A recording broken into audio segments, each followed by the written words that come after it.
Vamos lá, meus irmãos, segundo vídeo.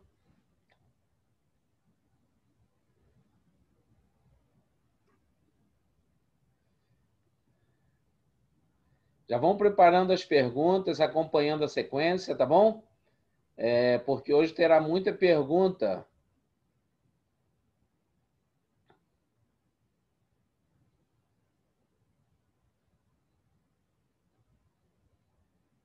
Aguardando o pastor Maurício retornar. Nosso querido Emanuel Ramos. Deus abençoe, Emanuel. Quanto tempo? Saudade, querido. Tá fechado teu... Fala, Claudemir. Deus te abençoe. Uma boa noite a todos. Boa noite, querido. Que Deus abençoe a vocês. Eu fechei o meu WhatsApp e depois ele demorou a entrar no computador. Aí, por isso tá que eu demorei. Certo. Vamos lá, já estou projetando, meu pastor, para a gente ir para os perigos. É muito perigo. Se eu estiver correndo, vocês me falam aí. Não, tá bem. A sequência tá boa.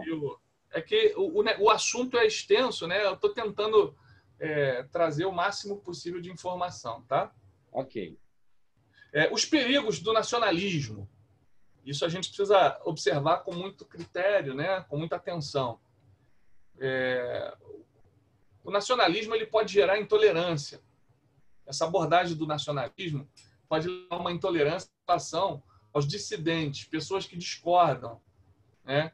Incluindo os adeptos de religiões rivais, como acontece, por exemplo, na Índia, no Oriente Médio, né? Esse aspecto do nacionalismo ele representa uma mistura da religião com o nacionalismo. Aí o negócio fica forte mesmo. Esse entendimento nos leva a ver que quando o nacionalismo se configura como uma religião, ele representa, né, uma reação ao cristianismo histórico.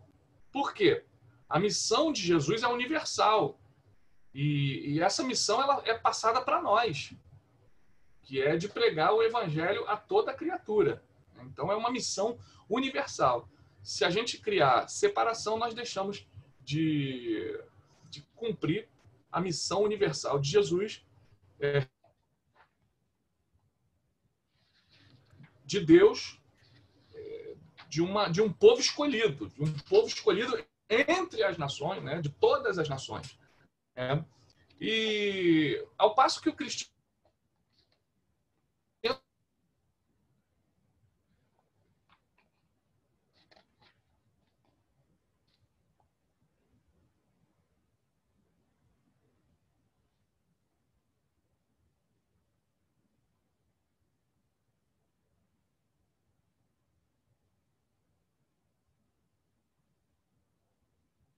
que aqueles que pensem diferente sejam exterminados. E nem o outro lado também, né? Senão a gente não vai ter uma democracia, a gente vai ter um totalitarismo, vai ter uma ditadura, porque o outro não pode pensar diferente. Então a gente precisa rechaçar esse tipo de comportamento dentro do nacionalismo. Então, a gente vai olhar na própria palavra de Deus que esse entendimento, né, formava o conflito entre Jesus e os judeus na sua época, que queriam um Deus, né, ou entendiam Deus como uma possessão da nação judaica. Então, eles achavam que Deus era exclusivo deles. E Jesus estava trazendo uma outra ideia, né? Jesus estava trazendo um outro ideal, um ideal dessa unidade. E os judeus, eles queriam essa exclusividade aí, tolerância, manifestavam soberba, manifestavam ojeriza com povos, né? Eles tinham implicância com os próprios samaritanos. Então, enfim, uma série de problemas que os apresentavam por causa da visão, né, do nacionalismo que gerava a intolerância por parte deles. Até com Jesus mesmo, eles foram intolerantes, porque eles achavam que Jesus queria acabar com a lei de Moisés, né? Jesus estava propondo a nova aliança, e isso, no nosso entendimento, pelos evangelhos, a gente compreende. Os judeus não compreendiam assim, né? As análises do Reis, que a gente viu acima, combinam com essa tese, né? Com essa nossa tese de que ideologias são fundamentalmente religiões reconhecidamente idólatras. Por exemplo, José Carlos Mariátegui, um sociólogo marxista peruano, ele deixou claro, e isso nas falas, nos escritos dele, que a força do socialismo é o seu aspecto religioso. Então, a gente vai ver que as ideologias, elas ganham força no seu aspecto religioso. Você vai ver gente, tanto de direita quanto de esquerda, reforçando a sua ideologia como uma religião, né? E isso começa a conflitar. Porque quando a gente leva a ideologia para esse patamar, ela começa a ficar perigosa. Por isso nós estamos falando desses perigos do nacionalismo, né? O nacionalismo, como uma ideologia, ele pode se caracterizar como uma religião que tem a nação como Deus. Ok? No nacionalismo, Deus, a nação é Deus. Ou seja, Deus perdeu a sua importância, porque a importância agora é a nação, né? Então, por isso a gente precisa se precaver, se policiar, para que a gente não comece a colocar a nação como um Deus, a nação no lugar de Deus, né? E esse Deus, nação, ele não vai precisar exigir que a gente dobre o joelho, que cante louvor para afirmar sua divindade. Basta exigir uma lealdade incondicional que supere todas as outras lealdades. Por exemplo, o que mais importa para a gente, o maior de todos os mandamentos, é amar a Deus acima de todas as coisas e amar ao próximo como a ti mesmo. Quando eu amo a nação e passo, assim, a desprezar, destratar o próximo, eu estou incorrendo no nacionalismo idólatra. E isso é pecado, é reprovado por Deus, né?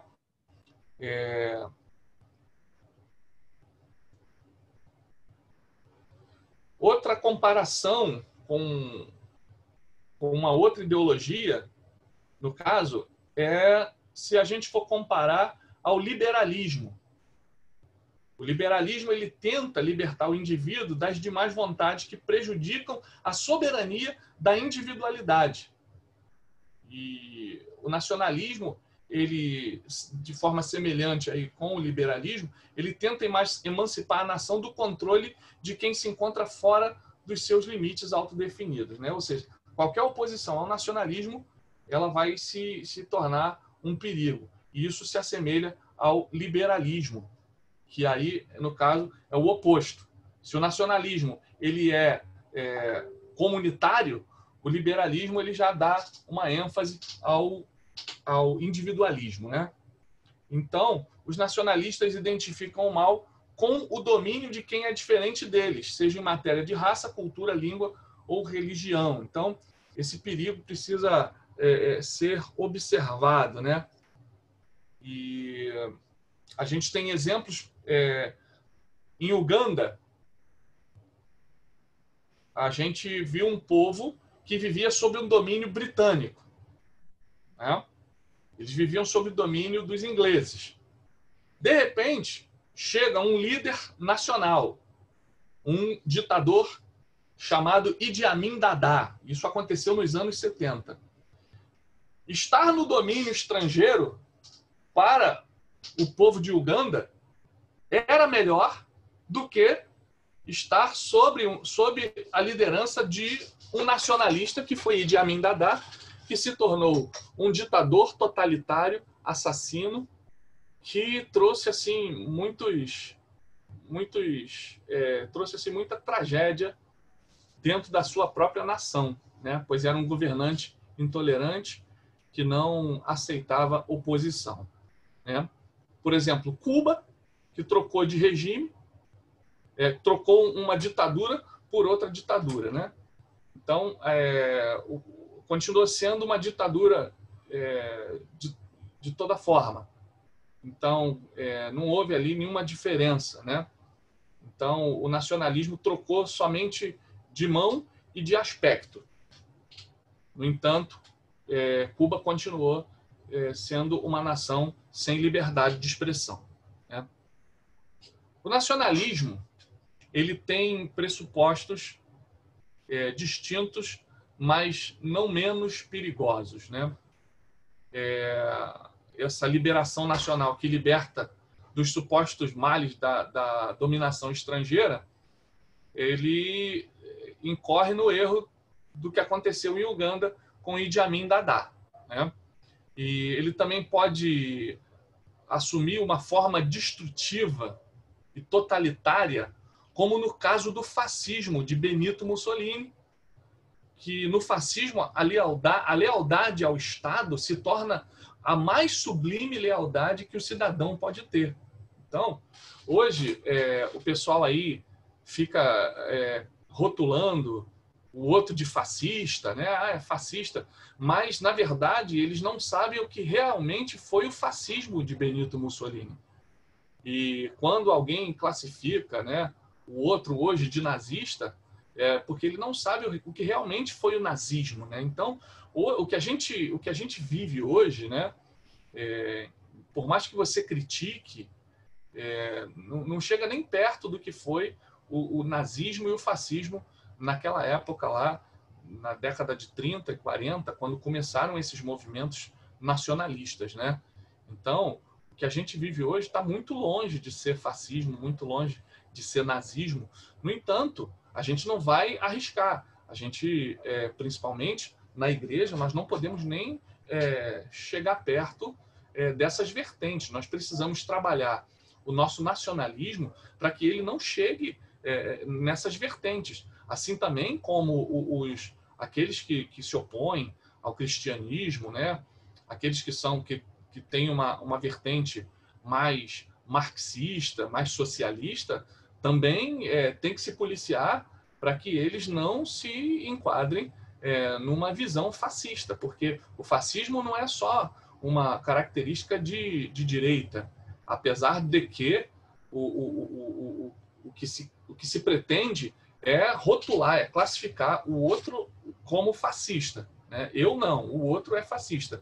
Mas a gente precisa reconhecer que qualquer vertente de regime, de governo, ela pode se tornar fascista quando ela põe a nação como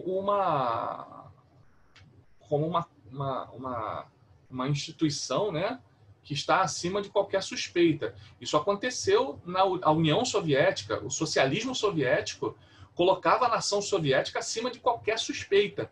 E isso fez com que o socialismo se tornasse uma coisa completamente absurda nessas nações, né? O socialismo, o comunismo, porque ali se configurou um fascismo, onde o comunismo acabou trazendo, e o socialismo também, acabou levando com eles os direitos do cidadão em função da própria nacionalidade, da nação, né? Então, a gente precisa tomar cuidado para que, mesmo na nossa vertente, seja ela de direita ou de esquerda, eu não assimile características de intolerância que vão levar ao fascismo e me caracterizar como essas coisas que nós estamos aqui fazendo uma crítica, né?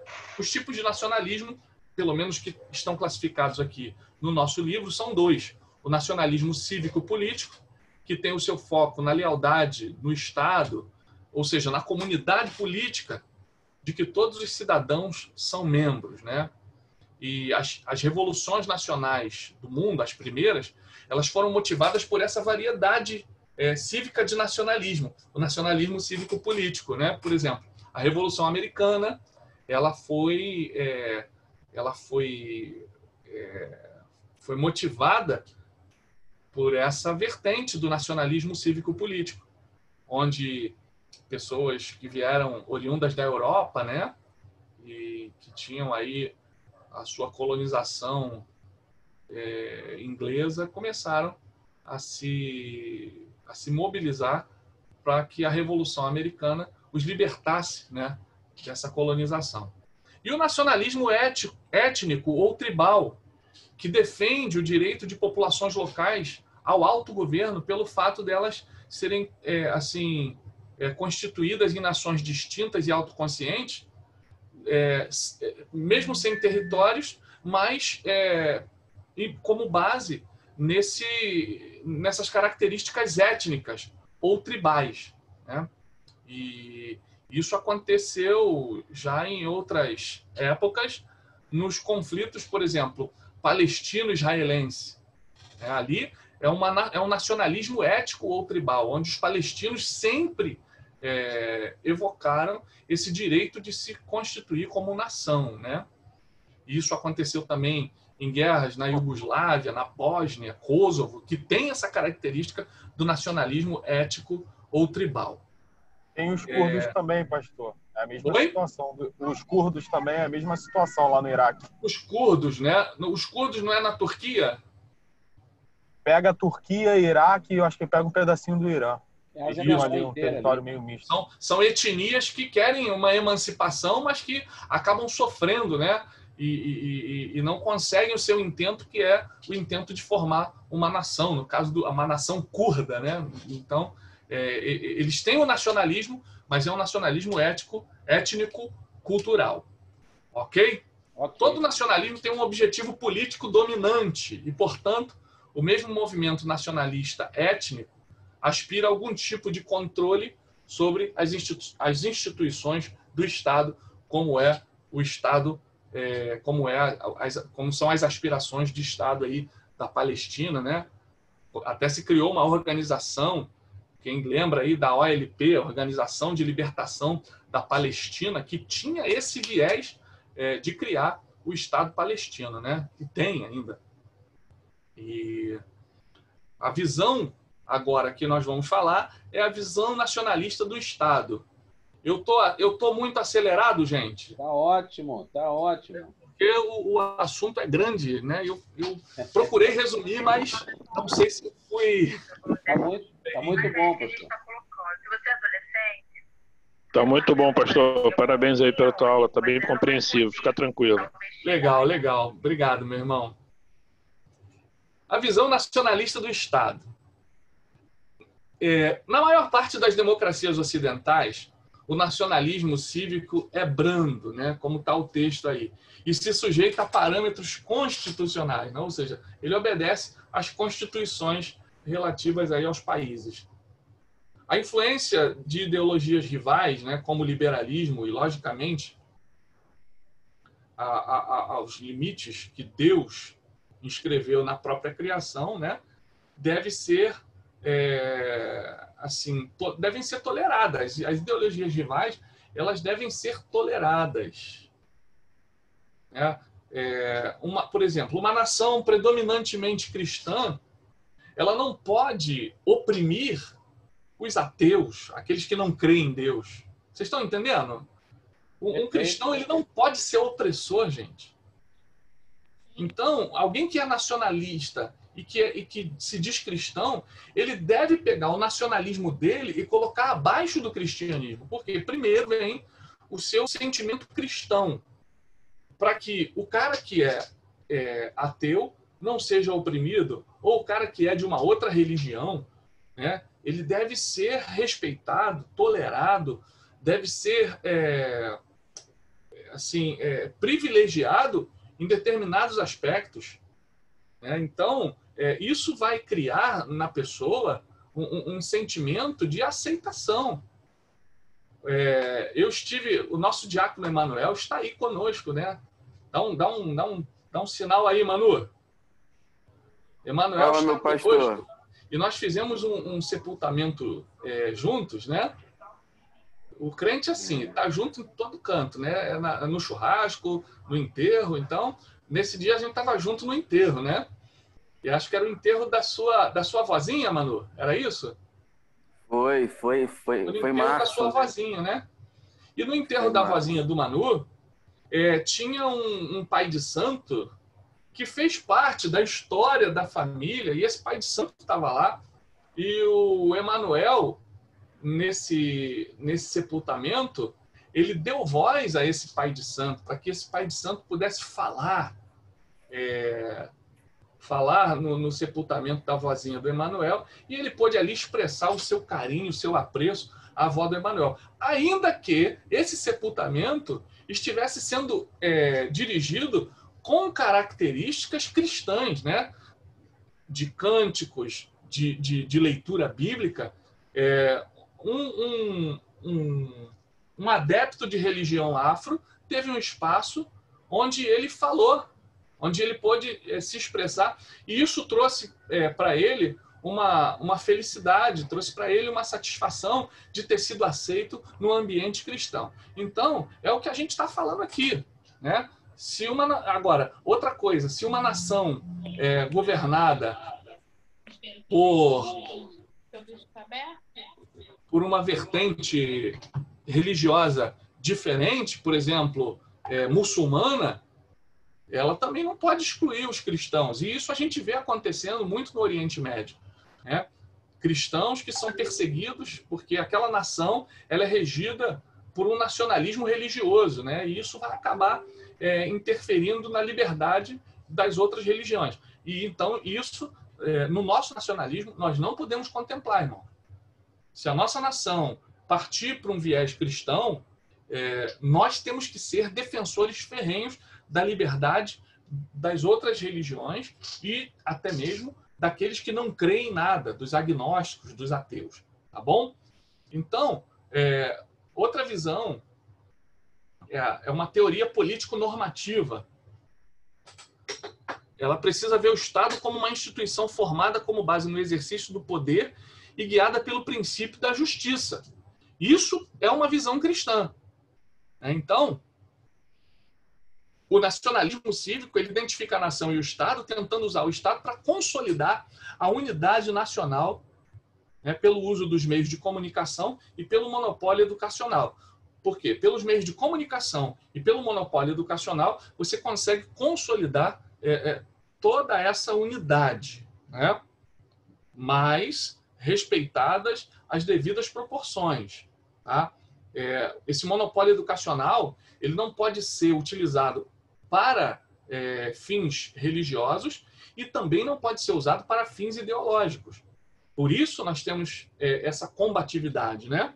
Por exemplo, se fala muito do Estado laico, em que você não pode, dentro da sala de aula, direcionar para uma determinada religiosidade, exceto as instituições confessionais. Mas uma escola pública, ela não pode fazer um viés. E isso vale, meus irmãos, também para viés ideológicos políticos. Uma escola pública, ela não pode enviesar os alunos para um único viés político, né? Senão ela vai estar perdendo a sua característica de pluralidade, né? E a gente vê muito isso nas universidades públicas, em escolas públicas, um enviesamento muito forte de ideologias, né? Ideologias de gêneros, enfim, várias ideologias. Então, nós temos que, através do diálogo, através de uma participação ativa na comunidade, né? Colocar a nossa posição para que não haja essa sobreposição, tá bom? E para que nós também não façamos sobreposição, né? Então, o que a gente visa é um equilíbrio nas relações, né? A gente sabe que isso é difícil, mas a gente precisa lutar para que ela se mantenha ao máximo possível, que é a visão democrática, né? O nacionalismo ele não pode inferir nessa característica democrática, né? De sobreposições, seja de credo, seja de viés político, enfim, a gente precisa estar atento a essas situações, né? O nacionalismo, embora ele evite as ciladas do individualismo, né? Que é uma característica do liberalismo, ele acaba caindo em armadilhas do coletivismo.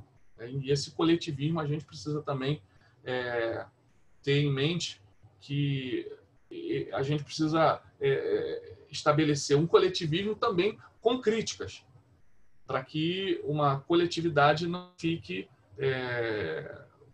assim, confinada a ideais únicos, né? Ela deve sempre contemplar que há pessoas diferentes, né? A não ser numa igreja. A igreja é uma comunidade, é uma coletividade confessional. Um partido político é uma coletividade confessional. Ele se estabelece dentro dos padrões da política que ele apoia, né? Dos regimes que ele apoia, né? Então, esses partidos são responsáveis em promover os debates e promover que indivíduos de diferentes pensamentos possam interagir dentro da sociedade democrática. Tá? Agora, eu acho que a gente está partindo aí para o final, eu espero, né? Só faltam dois. Oi? Só faltam 2 slides. Então, a lealdade patriótica ela deve ser uma devoção moderada. A gente está vendo, está batendo no assunto e a gente vai estar chegando na conclusão. A lealdade à nação tem um papel legítimo a desempenhar. Tem, mas ele deve ser num sentido moderado e não idólatra. A nação politicamente definida tem uma relação com as instituições políticas concretas no território bem delimitado, né? Então, a gente precisa ter essas delimitações muito bem entendidas. A nação, nesse sentido, ela pode ser entendida como a incorporação do que chamamos de aspecto ético da comunidade política. Então, a comunidade política ela deve ser ética, ela deve ser de respeito mútuo, né? Falando esse assunto aqui, você esquece alguns episódios aí que aconteceram no Congresso Nacional, no Senado, né? Porque a gente acaba não vendo aí muito esse aspecto ético da comunidade política, principalmente a brasileira, que durante muito tempo aí, né, tem sido criticada pela sua postura de defender privilégios e defender meios corruptos de se conduzir, né? Então, a gente ainda está longe desse ideal, mas nós vamos chegar lá. A comunidade de cidadãos criada pelo poder político, aprofundada pelo desenvolvimento de um compromisso comum com a mesma comunidade e de um amor por ela, né? Então, a comunidade, o nacionalismo, ele deve contemplar isso, uma comunidade de cidadãos criada pelo poder político, aprofundada pelo desenvolvimento de um compromisso comum com a mesma comunidade e de um amor por ela. Tá? Amar a pátria não significa idolatrá-la. Amar o Brasil não significa idolatrar o Brasil. Tá? Então, a gente precisa estabelecer bem esses critérios. O nome que a gente dá habitualmente a esse amor é patriotismo ou lealdade patriótica. Tá bom? Então, a gente tem uma lealdade patriótica que vai nos tempos de Copa do Mundo, Brasil e Argentina, né? Esquece o 7-1, ali a lealdade patriótica foi abaixo de 0, né? Mas é quando a gente torce pelo nosso país, para que o nosso país seja destaque economicamente, seja destaque politicamente, né? Essa lealdade patriótica, ela é bem-vinda nesses aspectos, né? Na defesa da soberania da nossa pátria. Então, a gente precisa ter, sim, lealdade patriótica sem esquecer da autocrítica a essa lealdade. Então, a lealdade patriótica está intimamente vinculada ao compromisso comum de fazer a justiça dentro do contexto da comunidade política, né? Então, todos esses aspectos estão ligados à justiça, né? Nós, cristãos, estamos intimamente ligados à justiça e principalmente à justiça que vem de Deus. Deus é justo e nós precisamos também contemplar a justiça como um bem na nossa sociedade. E aí nós vamos para o nacionalismo e os cristãos, né? Os cristãos, eles não estão isentos de cair na armadilha da sedução das ideologias. Então, apesar do nosso compromisso com o Evangelho, nós estamos sujeitos a cair na sedução das ideologias. Hoje eu estou falando sobre o nacionalismo, mas nós teremos outras aulas que vão falar aí, e já tivemos de outras ideologias. Mas o cristão ele pode cair nessa armadilha da sedução das ideologias. Então, não é surpreendente que muitos crentes tenham adotado o nacionalismo. Eles acabam até, alguns cristãos, ligando a sua fé ao nacionalismo, a tal ponto que as duas coisas passam a ser uma coisa só na mente dele, Ele passa a ver a nação como um ideal, assim como a sua própria visão de religiosidade cristã. E há uma certa ironia, que o autor destaca, de que muitos cristãos eles são capazes de identificar os problemas do liberalismo e do socialismo, mas estarem entre os primeiros a apoiar o movimento nacionalista, que pode ter seus... Então, o cristão ele precisa ter cuidado, porque ele pode identificar a nocividade em algumas ideologias, mas identificar benefício em uma ideologia que favoreça o seu próprio pensamento cristão. Então, o movimento pela pátria, Deus pela pátria, ele tem esse risco, ele tem esse perigo. E hoje a gente vê esse movimento muito em voga. Então, se você ama a sua pátria, eu amo a minha pátria, a gente vai estabelecer um vínculo com esse movimento com reservas, tá bom? Eu amo a minha pátria, sei que Deus ama o Brasil, mas dizer assim, o Brasil é do Senhor Jesus, pode ter uma conotação assim muito perigosa e até surreal. O Brasil, ele não só o Brasil é do Senhor Jesus, mas todas as nações, o mundo, o universo é do Senhor Jesus. Todas as coisas são dele, tudo é para ele, tudo é dele, por ele e para ele, é o que diz a palavra. Então, as nações também, o meu Brasil, o teu Brasil, é do Senhor Jesus, sim, mas Deus tem um propósito com a nossa nação, mas não vamos deificar essa nação. Amém? Amém. Essa ironia, ela vem talvez também de uma raiz da aliança do Antigo Testamento entre Deus e o povo de Israel. Porque o cara ele faz a ligação, o cristão ele faz a ligação. Nós somos o novo Israel. Então Deus tem um compromisso com a gente. Então Deus vai abençoar a gente e tal. E aí tudo isso faz com que, se a bênção está comigo, a maldição está com o outro.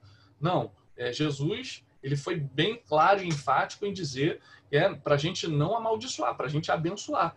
Se a gente tem que abençoar até o inimigo, amar o inimigo, isso significa que a gente precisa amar os opositores, aqueles que pensam diferente de nós. Então nós temos que ter esse critério que exige mais de nós. Nós somos mais exigidos. Deus exige mais de nós. Por quê? Se ele se revelou para mim e para você como Deus de amor, ele vai exigir que você ame aqueles que pensam diferente de você. Então, o nacionalismo ele pode nos levar para um outro lado, para um lado em que eu não vou amar aquele que pensa diferente de mim. Por quê? Porque ele vai se configurar como uma ideologia, e a ideologia ela pode catalisar em mim maus sentimentos duro, ok? Olhando para a história, a gente vê que não foi só Roma que se cristianizou, E isso fez com que a igreja abrisse mão da sua função profética, tornando-se uma serva do Estado e dos seus imperativos. Então, olha a história ensinando a gente. Quando o cristianismo foi incorporado a Roma, através lá do imperador Constantino, isso fez com que o cristianismo abraçasse o nacionalismo e vice-versa. Então, isso levou uma cristianização do mundo afora. E aí gerou as cruzadas, as guerras, para que povos fossem cristianizados e não evangelizados. Então, vê como é que a mescla, a mistura de nação com religião acaba levando a uma série de distorções. E a cristianização de Roma foi uma distorção, né? Porque o cristianismo acabou sendo incorporado ao Estado e isso levou ao cristianismo, levou o cristianismo à idade das trevas, né? Nós chegamos à Idade Média com uma igreja opressora, uma igreja que torturava, uma igreja que perseguia, né? Então, a igreja que antes era perseguida passou a ser perseguidora. Então, isso tudo faz com que a gente olhe para o passado e tenha muito cuidado no presente, né? O cristão ele deve reconhecer um papel modesto para a nação, como quer que ela se defina, e manter a gente, né, nós que somos cristãos, nos mantermos sempre distantes das pretensões totalitárias do nacionalismo, se sujeitando aos limites normativos que Deus impôs a todas as coisas por ele criadas. Então, Deus impôs limites, e os limites eles estão estabelecidos na palavra. Então, amar ao próximo, respeitar Deus na lei de Moisés, contemplou até os estrangeiros, o tratamento dos israelitas aos estrangeiros. O estrangeiro ele não podia ser maltratado dentro da nação de Israel. O prosélito ele não poderia ser rejeitado se ele quisesse, se ele fosse de uma outra nação e quisesse se converter à religião judaica, ele poderia ser aceito, né? Logicamente, ele teria que obedecer aos ditames da religião mosaica, né? Da lei mosaica, se ele quisesse ali participar junto com os hebreus daqueles ritos. Mas você trazer um exclusivismo, rejeitando tudo e todos, isso não é de Deus, não vem de Deus nem na época, não vinha de Deus nem na época da lei mosaica, né? E aí a gente conclui, estamos chegando à conclusão, Deus tem um compromisso em abençoar as nações, desde que essas estejam comprometidas com os seus preceitos, estatutos, aquilo que está contido na palavra de Deus. Aí a gente chega no Salmo 33:12, que diz o quê? Feliz a nação cujo Deus é o Senhor e o povo que ele escolheu para a sua herança. Esse texto ele foi escrito antes de Cristo, mas a gente crê que ele contempla os princípios de Deus para as nações. As nações que querem se submeter aos princípios de Deus, elas serão abençoadas por Deus. Isso é óbvio, né? Agora, a palavra de Deus diz o quê? Que Deus ele é galardoador daqueles que o buscam. Aqueles que o buscam conseguem de Deus coisas boas, conseguem as suas bênçãos. Aqueles que rejeitam a Deus, eles se viram as costas. Obviamente, não vão conseguir as bênçãos, as coisas boas de Deus, até mesmo porque eles, antes de Deus, rejeitaram ao Criador. Não foi Deus que os rejeitou, mas eles que decidiram rejeitar o Criador. Então, meus irmãos, estamos agora concluindo. O objetivo do nosso estudo é equilibrar bem a nossa posição nessa equação que é muito difícil. Não é fácil, mas a gente precisa trabalhar, a gente precisa se esforçar. É com esforço que a gente vai conseguir transitar nesse terreno aí, no terreno das ideologias, que é um terreno perigoso, né? E a gente sabe que fragmenta, separa pessoas, e a gente precisa ter muito cuidado, tá bom? O próprio Jesus, né? Ele sofreu com o nacionalismo, a gente já viu.